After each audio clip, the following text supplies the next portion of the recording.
Hello everyone, welcome back to my channel. मैं from I mini blog तो welcome तौजरी इस्ता मैं ngasi salon de lae masam kakke haidana aigi hair se jamna damage ore adugi kakke na lae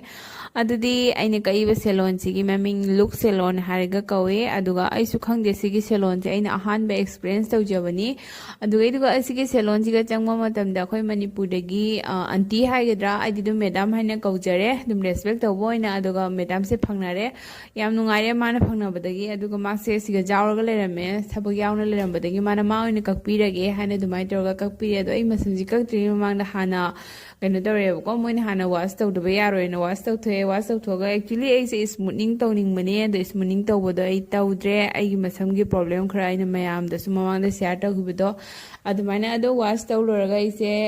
कनो तौबने हसे कएबको अदुगा ककपा मतंददि एसे चोलिङैदनिना खरा सांगद्रा हाइना ककपने अदो कई बसिना आइगी layer cut ओइना कए layer cut से एंगोंदा खरा चानागद्रा आइगी मसमजे यामना लिक्सले हाना दो मैडम से एंगोंदा तोरगा लेयर कट की हेयर स्टाइल से एंगोंदा पिबिरेबको